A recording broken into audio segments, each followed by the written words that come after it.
Trinity and Reese spent the entire ride to the next pack in silence. She stared out the window, blinking her red eyes and praying to the goddess that it wouldn't be a long visit. How could I be so foolish? She thought. She knew that her feelings toward Reese weren't all her fault. The mate bond helped speed them along. She just didn't understand why the bond wasn't doing anything for him. This pack was as small as Riley's, but they didn't have an alpha. They had a prime beta instead. A prime beta functioned like an alpha, but they never really had the same power over their pack members as the alpha did. A prime beta's mate wasn't even technically a Luna. She helped with the women and children, but she had no official role in the pack. She was nice enough to Trinity anyway. She smiled as they sat in the dining room while Reese met with the prime beta. How was the Azure River pack? The woman asked. Eventful, Trinity answered dryly. I still have a slight headache. Don't worry about entertaining me. The boy should be done soon enough. Thank you, Trinity said. Honestly, she didn't say much else for the rest of their short visit, or on the drive back to Red Springs, or the rest of the weekend. How could she say anything when all she wanted to do was cry? The only time Trinity smiled was when Vincent picked her up for class on Monday morning. He greeted her with the customary bow, but Trinity couldn't handle being formal with the only other person who knew what happened that weekend.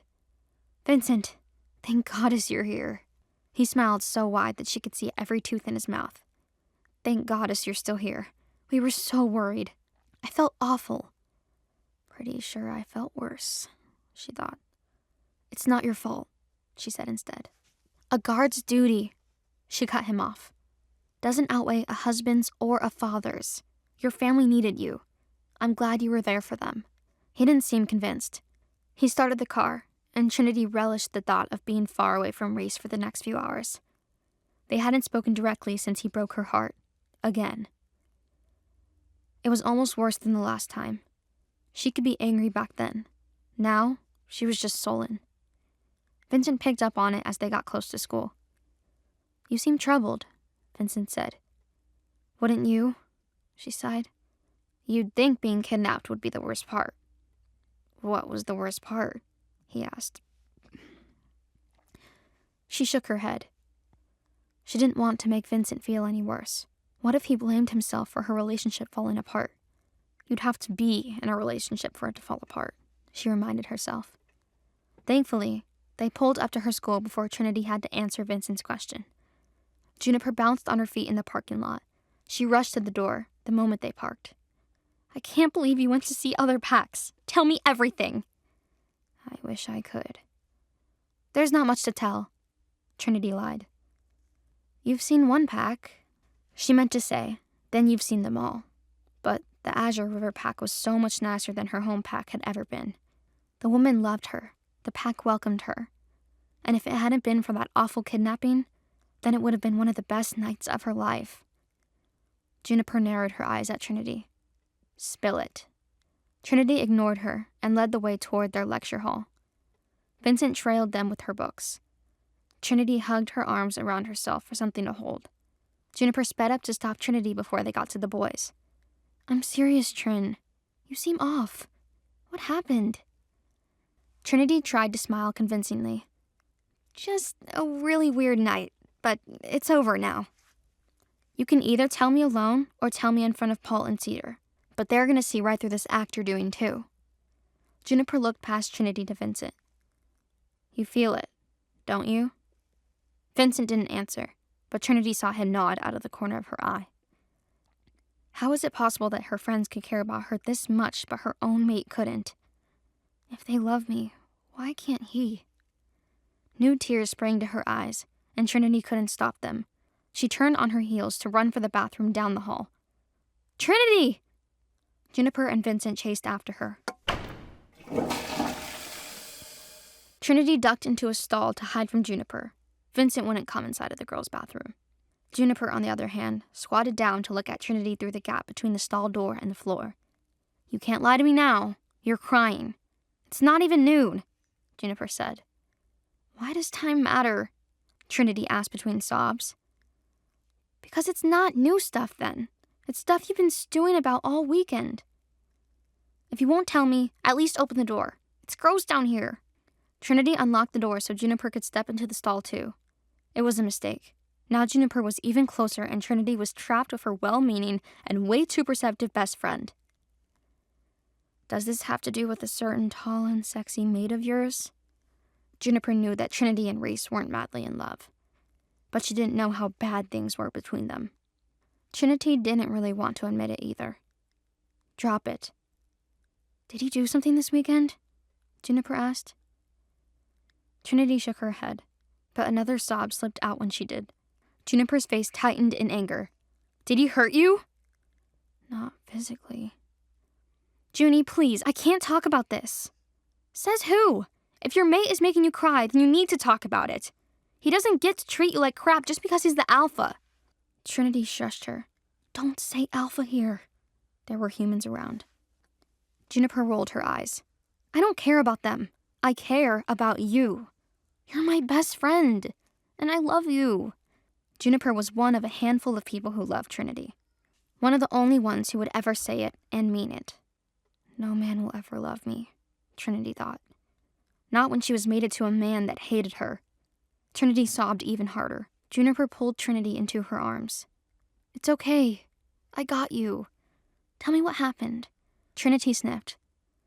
Only if you promise to let it go after I tell you. But promise me or I won't tell you. Juniper groaned, but Trinity didn't care. She couldn't go over this more than once. This was the most embarrassing, most heartbreaking experience of her life.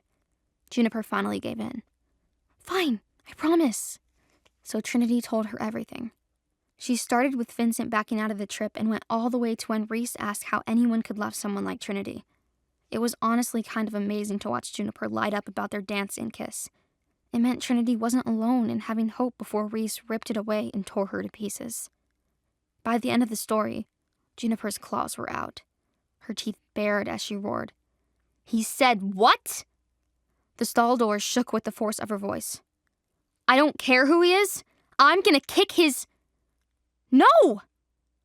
Trinity clamped her hands around Juniper's arm to focus on her. You'd promise you'd let it go. I've known for weeks that I'm a mate in name only, but I got swept up in the fake mating of it all. I thought maybe he respected me, even if he didn't love me. But I understand now that that's never going to happen.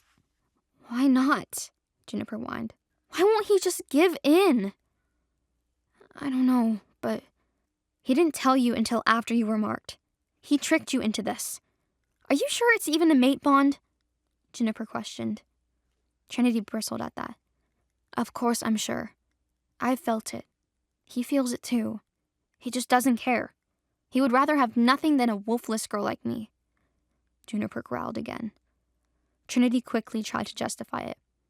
It's perfect, actually, because I never really wanted a mate, and now I get all the other benefits without all the problems. Just all the heartache, Juniper sighed. Trinity couldn't argue against that. At least I have you. Juniper yanked Trinity back into the hug. She squeezed her so tightly that it hurt. Just tell me when I get to fight him, okay? Juniper joked. Trinity laughed through her tears. When the girl stepped out of the bathroom, Paul and Cedar scrambled back from the door. It only took one look at their wide eyes filled with pity for Trinity to groan. You were listening in, weren't you? She asked them. Paul scooped her up into a hug immediately. Oh, Astro, he's the worst. I can't believe I ever liked that guy. Yeah, he's not my alpha anymore, Cedar said, joining in the hug. Trinity caught Vincent's eye. He had tears in them. He heard everything too? He looked as heartbroken as she did. He was in the same position as Noah. As much as he cared about her, his loyalty went to the alpha before anything else. She offered him a sad smile. Come on, we're missing the whole lecture, Trinity said to her friends. They reluctantly let her go. Can you give us a second? Juniper nodded. We'll save your seat. She led Paul and Cedar back to their lecture hall while Trinity stayed to talk to Vincent. I'm sorry, Luna. So very sorry. Trinity's eyebrows furrowed. You don't have to be sorry for him. No. For me. I should have been there for you. Not just this weekend. The entire time. I should have known what you were going through and done something. She placed a hand on his arm to stop him. Hey, how could you have known? She asked. It's my problem, no one else's. You shouldn't have to go through this alone, he told her. If one of my pups ever had to feel the way you do, a protective anger flashed in his eyes. They won't, she said. It wasn't just to comfort him. You would never let that happen. And I'm not alone. You've helped so much, without knowing how. Just keep being my guard and my friend, and tomorrow I'll be stronger. Vincent's chin wobbled sadly. You're too strong already, he said. On the way home, we'll get ice cream, all right? Trinity chuckled in surprise. Ice cream? Do I look 5 to you? My Uncle Eddie has a shop, and his homemade flavors always cheer Heather up. Let me take you, Vincent added. As much as Trinity wanted to say no and stop being a burden to everyone around her, she could see how badly Vincent needed this. Fine, but only 1 scoop, and we'll take the long way, she said. His eyes lit up. The alpha won't like that, he said conspiratorially. Perfect. Let him be unhappy for once. Want to know what happens next? Click on the link in the description below to watch further episodes of Chosen by Fate, Rejected by the Alpha.